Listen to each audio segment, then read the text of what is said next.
Supergirl is the second movie in the DCU, but is it any good?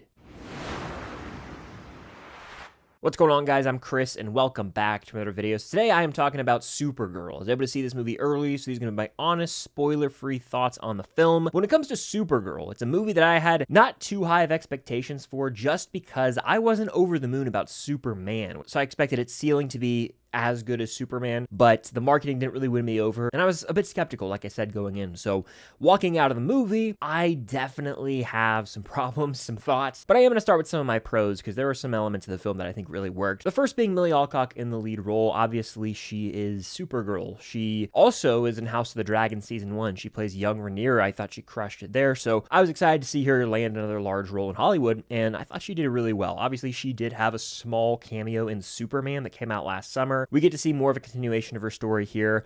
The movie does kind of open with the expectation of the audience to be fully on board with the character, much like with Superman, where the movie just kind of assumes that any Joe Schmo who goes and sees this thing should know who the character is, and that's not necessarily the case. That's a minor issue I have with the DC universe so far under Gunn, is this assumption that everyone is on board, and so the movie and Superman function a bit like a less typical origin story, which I take minor issue with. But I think that she's got charisma. Her character is dealing with some things I won't get into here. Definitely goes on an emotional roller coaster of a journey, one could say.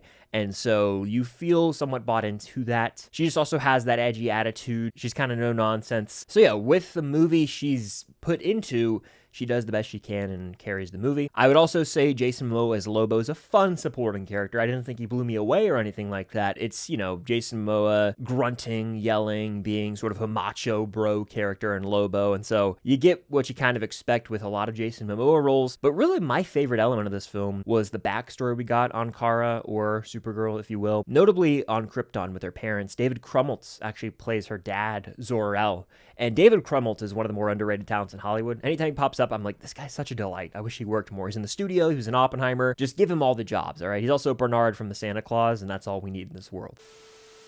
But seeing Kara's origins via flashback throughout some of this movie added much needed depth to the character. Those elements of the film sort of follow the more traditional origin story route, and those moments in the film were some of the most memorable to me, adding more depth to the titular character of the film. David Krumholtz just brought it as the father of Supergirl. And of course, it's Supergirl, but Superman is in this movie as well. No spoilers, but you know David Corenswet's in it. He's been in the marketing. He doesn't have a major role, but the small role he does serve, I appreciate it. It does something that a lot of superhero movies struggle to do, where you can tell it takes place in the world of Superman. Sometimes movies, and I'm looking at the MCU when I say this, will have 5 to 10 projects set in New York City, and there's no overlap ever. You don't really see characters interact. Like Spider-Man's there, Hawkeye was set there, oh, Thunderbolts is there, and you never really see any interaction, even though all these characters are believed to be in the same timeline, and we know they are. It's just there's no mentioning of any events or anything like that. Here, it's very clear through 2 movies that the DCU is going to be very interconnected. Like, Superman's presence in the film is there. He's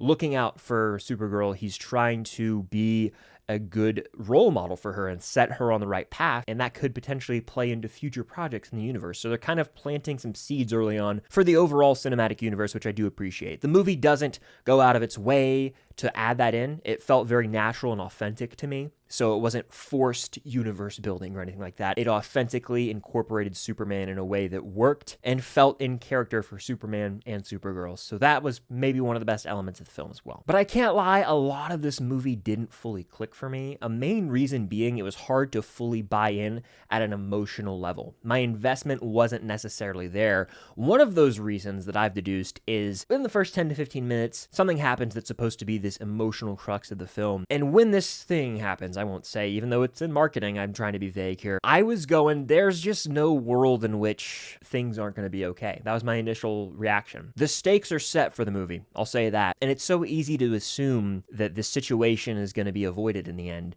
that I never really felt the peril that the movie wanted me to throughout the entire runtime. I was just like, it's just a matter of time until things are okay. And I know in a lot of movies, you can assume the good guys are going to win. But it, to me, just felt very clear within the first 15-20 minutes that would be the case. With it being a Supergirl movie, she is sort of taking this other character in under her wing throughout a lot of the film named Ruthie, and there's a tragic backstory associated with her, but I never was able to buy into that character because of how rushed the setup for her tragedy was. It happens in the blink of an eye, and then you're just supposed to feel the weight of the world for her, and it just was hard to buy in because it felt very forced, because the first 15-20 minutes of this movie are very jumpy. Messy start, in my opinion, guys. I gotta say it. You're introducing this character, Ruthie. You got Supergirl basically being drunk, and then you have the main villain who stinks. He stinks. This is like worst of the worst MCU level type of villain right here, who's forgettable. I genuinely don't even remember his name. The design for the character is fine. He's got like this heavy duty armor, piercings all over his face, but his main reasoning, his motivation is about as one note as it gets. In fact, the villain of this film sort of represents the movie as a whole when I say it's generic. At this point, the superhero movie genre has become so saturated in the year 2026 that we've almost seen it all. So when you watch through Supergirl, you're sitting there going, yeah,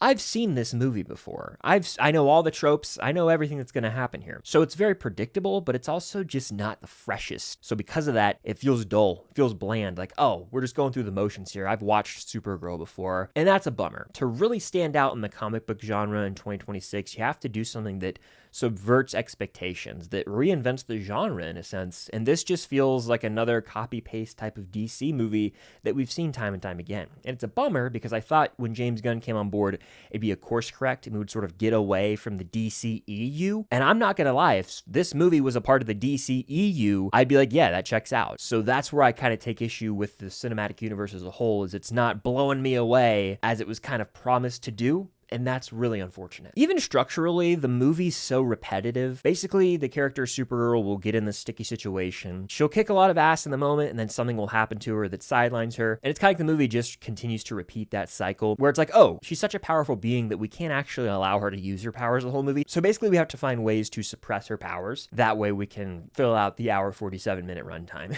So it just got frustrating. Each act kind of felt like we were backpedaling to where we were in the previous, till you reach the end of the movie and you're like, how far did we really get here? With it being a Supergirl movie and a comic book movie, you would also imagine the action set pieces are cool, and they just weren't. There weren't really any memorable action set pieces. The fight choreography itself was whatever. But the big glaring issue with that element of the film, and I hate to say this because I think overall CGI has sort of decreased in quality over the years. There's been more of a focus from studios on output, right? Quantity over quality.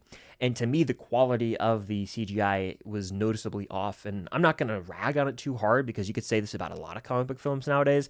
But if it continues to become a glaring issue and just noticeable and catches my eye, then I have to bring it up. And there was distractingly off green screen in this film, where this is like noticeably off or bad, especially in the third act, in moments that are supposed to be really emotional, heavy hitters. And I'm just sitting there going, I can't buy in, and it took me out of the world. It was so noticeable. So when it comes to the movie Supergirl, it's decent at best, totally watchable, but I kind of am sick of having to say that about a lot of these blockbusters coming out in the year 2026, where it's like, yeah, you can watch it once. Will you remember it? Probably not. And that's where I'm at with Supergirl. It's how I felt about a lot of others this year as well. I don't know what's going on. I hope we can get some real home run hitters here in the summer movie season as we approach July. I'm looking at The Odyssey. I'm looking at Brand New Day.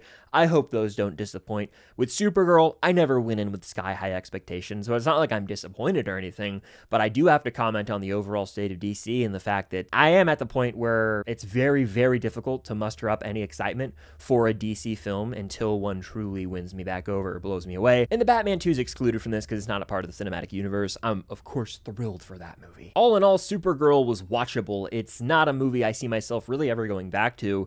And I think that it's surprisingly messy, features some poor CGI, and is such a repetitive film structurally speaking that the final product is dull and bland. Now, there are highlight moments. Millie Alcock's performance, Lobo, Superman, the backstory with Krypton. So it's not like a complete throwaway, but I would say overall it's probably a misfire for DC if I had to be honest. So that's just how I feel about Supergirl. Are you going to see this movie in theaters? Let me know down below. Have you seen it as of watching this video? If so, let me know what you think. Hit that like button, subscribe, hit that notification bell, and be on the lookout for more videos coming very soon. But thank you guys as always for watching, and until next time, I'll see you guys later.